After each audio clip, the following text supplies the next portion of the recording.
रोजन, आप एक अच्छे एक्टर तो हो। आप एक वीडियो वायरल हो रहा है आपका। आपने जी हिना खान के कैंसर के बारे में कुछ बातें कही हैं। क्या प्रॉब्लम है आपको हिना खान से? जी मैं किसी को हर्ट नहीं कर रही। हिना खान से मुझे कोई प्रॉब्लम नहीं है। प्रॉब्लम उनके स्टेटमेंट से है जो उन्होंने अभी इस वक्त दिया है। आई डोंट नो, किसी चीज़ के प्रमोशन के लिए वो गई थी और उन्होंने वहाँ पर बैठ के एक बात कही जो काफ़ी वायरल हुई कि मेरी सर्जरी 7 से 8 घंटे में होनी थी मगर मेरी वही सर्जरी 15 घंटे में हुई, which is very shocking for me because मैं खुद स्टेज 4 कैंसर सर्वाइव कर चुकी हूँ, ब्रेस्ट कैंसर। इनफैक्ट जिस हॉस्पिटल में उनकी सर्जरी हुई है उसी हॉस्पिटल में मेरी सर्जरी हुई है।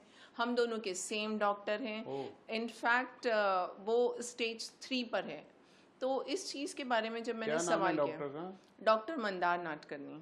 ये कहाँ पे होते हैं? ये कोकिलाबेन धीरूभाई अंबानी हॉस्पिटल के डॉक्टर हैं। ओके।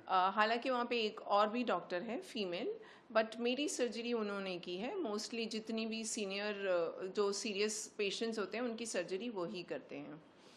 मैंने इनफैक्ट आज सुबह उनसे एक सवाल पूछा। मैंने अपने डॉक्टर से भी कोशिश की कि वो बताएं कि भाई इनकी सर्जरी 15 घंटे में कैसे हुई, because she is exaggerating it. He did not respond. उनको मैंने मैसेज किया आज सुबह में। समहाउ होता है ना कि उसने कुछ गलत स्टेटमेंट दिया और अब वो भागते फिर रहे हैं। इस स्टेटमेंट का जो असर है, जो पूरे आज 20 लाख के करीब हमारे हिंदुस्तान में एक वक्त में कैंसर पेशेंट्स होते हैं, जिसमें हर साल 10 से 15% कैंसर पेशेंट बढ़ते हैं, जिसमें सबसे ज़्यादा कैंसर पेशेंट्स होते हैं ब्रेस्ट कैंसर के। और इस वक्त आप समझ सकते हैं कि जो भी फीमेल आज ब्रेस्ट कैंसर के लिए प्रिपेयर कर रही होंगी, उनके दिमाग के अंदर एक अजीब सा डर होगा कि डॉक्टर हमें कहेगा 2-3 घंटे की सर्जरी और सडनली हमारी सर्जरी 15-20 घंटे चली जाएगी। This is very bad. लोगों के दिमाग में एक डर पैदा किया जा रहा है। ऑलरेडी कोई इंसान जो कैंसर से गुजर रहा है उसके सामने ऐसा सवाल उठता है। और इनफैक्ट आप जानते हैं कि हिना खान की चीज़ें कितनी वायरल की जा रही हैं, जिस तरह से वो चीज़ों को पोस्ट करती है और जैसे मीडिया में हर तरफ फैलाई जाती है। आप समझ सकते हैं कि वो कितना पैसा खर्च कर रही है इस वक्त। कैसे पैसा मतलब? ऑब्वियसली आप जानते हैं कि मीडिया आजकल पेड है। 40-50% मीडिया पेड है। और एक इंसान जो कैंसर से गुजर रहा है उसके पास इतना पैसा है कि वो पेड में भी खर्च कर रहा है। मतलब ये तो बहुत शॉकिंग चीज़ है। ख़ास करके वो जो कैंसर पेशेंट आज गरीब घर से आते हैं, जिनको विग खरीदने के लिए पैसे नहीं होते हैं। हम जैसे लोग, या फिर आप वो एक्ट्रेसेस देख लीजिए जैसे सोनाली बेंद्रे हो गई, मनीषा कोइराला, इन्हें शेव करना पड़ा। पोस्ट कीमोथेरेपी हमारे बाल चले जाते हैं। तो इस चीज़ को हम लोग नॉर्मलाइज करने की कोशिश करते हैं। जैसे मैं, जब मेरे साथ ऐसा हुआ था तो मैं बिना कैप के और मैं बिल्कुल शेव किया हुआ मैं बाहर घूमी। हालांकि लोगों ने मुझ पर उंगलियां उठाई, मुझ पर हंसे लोग। लोगों ने ये कहा कि कैंसर है भाई, ये तो इसको इसके कर्म इसके कर्मा जो है वो इतने बुरे हैं, या ऊपर वाला इसे सज़ा दे रहा है।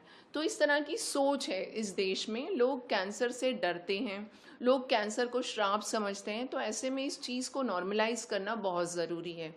जैसे छोटे छोटे घर की लड़कियां हैं, उनको अगर कैंसर होता है तो वो बताती भी नहीं है कि हमारे ब्रेस्ट में एक लंप है। वो टेस्ट के लिए नहीं जाते। कई बार ऐसे पेशेंट्स बिना इलाज कराए मर जाते हैं। तो आज हमारे ये जो सेलिब्रिटीज़ हैं, ये क्या उनके सामने पेश कर रहे हैं, किस तरह की एग्जाम्पल सेट की जा रही है। आप समझ सकते हैं कि वो फैंसी विग्स पहनती है, वो सोशल डिस्टेंसिंग को कोई चीज़ एक होती है। Social distancing is a very big thing. जब हम कैंसर से गुजरते हैं या बोन मैरो ट्रांसप्लांट होता है उसी बीच, या फिर ऑर्गन ट्रांसप्लांट, तो हर पेशेंट को सोशल डिस्टेंसिंग के बारे में सिखाया जाता है, जिसकी उसने धज्जियां उड़ा दी हैं। आप देख सकते हैं कि वो बिग बॉस में पहुंच गई कीमोथेरेपी के दौरान। इनफैक्ट मुझे तो इतना बड़ा ताज्जुब है कि बिग बॉस जैसे बड़े प्लेटफॉर्म ने एक कैंसर पेशेंट को बुला कैसे लिया। बट ऐसा नहीं लगता, हो सकता है वो मीडिया में जो डाल रही है वो अवेयरनेस डालने के लिए कर रही हो, कैंसर की अवेयरनेस आए लोगों को और जागरूकता आए। आपका पर्सनल उनसे कोई दुश्मनी है, या आप क्यों इस पे लेके, आप भी तो इंटरव्यू कर रही हैं, आप भी तो पब्लिसिटी हंग्री हो सकती है ना? मैं पब्लिसिटी हंग्री, ये आपको ऐसा लग रहा है? देखिए, मैं इस वक्त खुद अपना इलाज करवा रही हूँ। आप जानते हैं कि कैंसर का इलाज कितना महंगा होता है। मुझे हर दूसरे तीसरे दिन आप हॉस्पिटल में बैठा हुआ पाओगे। मेरे ब्लड टेस्ट होते हैं, मेरा पेट स्कैन होता है, मेरा एमआरआई होता है। तो इतने एक्सपेंसिव टेस्ट होने के बाद आपको लगता है कि मैं इन पेड मीडियाज को पे करूँगी और उनसे कहूँगी कि प्लीज़ आप आके मेरा इंटरव्यू क्यों करके जाइए? इससे बेटर मैं किसी कैंसर पेशेंट को मिलूंगी, उससे पैसे देके उसकी मदद करना चाहूँगी, rather than spending money on these paid media. आप कभी मिली है हिना खान से? नहीं, मैं कभी नहीं मिली, और मुझे नहीं लगता कि उसमें कोई ऐसी बात है कि मैं मिलकर ये सवाल पूछूं, नहीं, बिकॉज मैं इसलिए पूछा कि आपका कोई पर्सनल एजेंडा है क्या उनके खिलाफ, या कोई ऐसी कोई प्रॉब्लम है नहीं क्या? नहीं, बिल्कुल नहीं, ये कोई पर्सनल एजेंडा नहीं है। ये एक सवाल उठता है कैंसर के प्रति हम कितने जागरूक हैं, हम कैंसर को किस तरह से लेते हैं। क्या कैंसर हमारे लिए एक बीमारी है, सिंपैथी का जरिया है, पब्लिसिटी की भूख है, या हमारे लिए ये एक सोशल इशू है? सो मैं पिछले, जब से मैं आपसे बताऊंगी कि जब से मुझे कैंसर हुआ, उससे पहले मेरी खुद की ज़िंदगी बहुत अलग थी। मैं सिर्फ अपने बारे में सोचती थी। एक इंसान होता है जो बीमारी से गुज़र के मौत को देखकर लौट कर आता है, अगर उसे आज भी नहीं समझ आता कि ज़िंदगी क्या है, हमें हमारे आसपास के लोगों के लिए कुछ करना है, नहीं करना है, ये सब हमें पता चलना चाहिए। और जो लोग कैंसर होने के बाद भी इस तरह की हरकतें करते हैं ना कि चलो कैंसर तो हो गया है, इसको पब्लिसिटी का जरिया बनाया जाए, सो इससे गिरी हुई बात और कुछ हो सकती है क्या? तो ये आपका सोचना है, या आपने एक धारणा बना ली है कि वो पब्लिसिटी के लिए कर रही है? आपके पास कोई ऐसा प्रूफ है? आप मतलब आप बोल रहे हो उनको कैंसर ही नहीं हुआ है? नहीं, कैंसर उसे हुआ है। सी, कैंसर हुआ है, उसका खुद का स्टेटमेंट है कि चलो अब तो कैंसर हो गया, अब क्या। उसका इंटरव्यू आप देख सकते हैं, कई जगह वो इंटरव्यू पोस्ट किया हुआ है, कई जगह पर है। इनफैक्ट शी सेइंग कि जो मैंने पोस्ट किया है वो 5% भी पोस्ट नहीं किया। इट मीन्स कि जब उसे कैंसर आया तो उन्होंने प्रॉपर प्लान किया, प्रॉपर शूट किया, जब कीमो के लिए जा रही होगी तब प्रॉपर शूट किया। She saying she is got a stock of videos जो उसने अभी तक पोस्ट नहीं किया। She is waiting for some projects to get release, तब वो पोस्ट करेगी। आई मीन, अगर आप अपनी बीमारी के बारे में अवेयरनेस फैला रहे हो तो आप खुद जाके चेक कीजिए। उसकी पोस्ट में कहीं भी ट्रीटमेंट क्या हुआ कहीं नहीं लिखा है। कहीं पर ये नहीं लिखा कि उन्होंने कौन कौन सी मेडिसिन ली, कितने दिन सोशल डिस्टेंसिंग की गई, कैसे हील हुआ, कुछ भी नहीं है। सिर्फ अपनी वो पिक्चर्स हैं जहाँ वो ट्रैवल करती है, जहाँ उसे कोई हेल्प कर रहा है चलने फिरने या वॉटेवर। आपने एक भी शब्द मेडिकल रिलेटेड उसकी पूरी पोस्ट पे कहीं नहीं देखा है। सो इस तरह की अवेयरनेस नहीं होती है। अवेयरनेस में आप मुझे देखिए, मैं हर एक रिपोर्ट पोस्ट करती हूँ।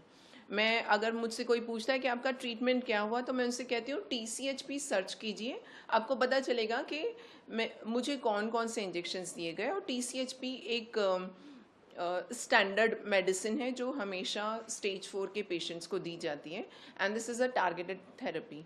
सो इस तरह के सवाल जो उठ रहे हैं मेरे दिमाग में, जो अब सब लोग सोच रहे होंगे कि ये क्यों उसे पब्लिसिटी का बना रही है, तो पब्लिसिटी इसलिए मैं कह रही हूँ क्योंकि मेडिकल इन्फॉर्मेशन नहीं है, कहीं नहीं है, कुछ भी नहीं है। क्या कहना चाहती हैं आप अपने हमारे माध्यम से हिना खान को? मैं हिना से कहूँगी कि ये 15 घंटे की जो सर्जरी जो आप कह रही हैं, इसको आप डिटेल में बताइए। इनफैक्ट जब मैंने लास्ट टाइम कुछ इंटरव्यू किए थे, या आई थिंक मैंने इंटरव्यू नहीं किए, मैंने पोस्ट कर दिया था, तो स्टोरी पे से किसी ने मेरा कोट लिया आके कि आप इसके बारे में क्या कहना चाहोगी। तब उस वक्त भी मैंने ये सवाल उठाया था कि हिना खान को पब्लिकली आकर बताना बहुत ज़रूरी है कि 15 घंटे वाली कौन सी सर्जरी होती है।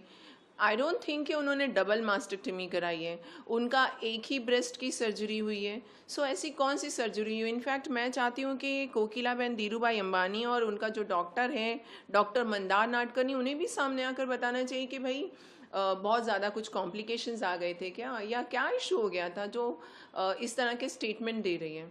आप भी जानते हैं कि नॉर्मल सर्जरी, मैंने खुद काफ़ी ऑन्कोलॉजिस्ट से बात की तो उनसे मुझे पता चला कि अगर सिंपल मास्टेक्टमी है तो 2 से ढाई घंटे में होती है, अगर डबल मास्टेक्टमी है तो डबल टाइम लग सकता है। मेरी जो मास्टेक्टमी हुई थी उसमें 6 to 7 आवर्स सर्जरी में गए थे, जिसमें मेरा रिकंस्ट्रक्शन किया गया था ब्रेस्ट का। उसके बाद हिना ने ये कहा कि जैसे ही उसकी सर्जरी हुई 15 घंटे की, उसके बाद उसने आँख खोल के स्माइल किया और अपने घर वालों से मतलब घर वालों के दुख और दर्द को बांटने की कोशिश की। इनफैक्ट मैं आपसे बता रही हूँ कि ऐसी सर्जरी के बाद लोगों को सेडेशन पे रखा जाता है, उन्हें होश ना आए ये कोशिश की जाती है, because it is very painful. In fact मुझे खुद याद है जब मेरी सर्जरी हुई थी तो मैं 22 से 23 घंटे तक ओटी में थी, मुझे आईसीयू में रखा गया था। उसके बाद जब मुझे शिफ्ट किया गया तो मुझे सेडेशन पे रखा गया। मैं अपने हाथ से ऐसे प्रेस करती थी, बिकॉज डॉक्टर सेड कि जैसे ही तुम्हें लगता है कि तुम्हें पेन हो रहा है या तुम जाग रही हो तो इसे प्रेस कर देना, सो दैट मुझे वो पेन फील ना हो। तो आप समझ सकते हैं कि इतनी बड़ी सर्जरी का ऐसे मजाक उड़ाया जाता है। कोई सोशल रिस्पॉन्सिबिलिटी है इन एक्टर्स की? ये कभी हमारे समाज के बारे में सोचना चाहेंगे, या सिर्फ कैंसर को भी उस पर उनकी मोनोपोली हो चुकी है? एक तरह से आप कह सकते हैं कि आज कैंसर के बारे में भी जो स्टेटमेंट वो दे दें वो सही, जो हम कहें वो बिल्कुल गलत। ऐसे नहीं होता है ना। चलिए, हम आपकी बात सुनने के बाद कोशिश करेंगे हिना खान से भी उनका वर्जन लें। आपने तो बता दिया आप उनको नहीं जानती, नहीं मिली। देखते हैं कोई आप लोगों की कोई पर्सनल गरज तो नहीं है। आई होप कि आप जल्दी स्वस्थ हों। आपका इलाज चल रहा है, आपने बताया। All the best. हमसे बात करने के लिए शुक्रिया। Thank you so much.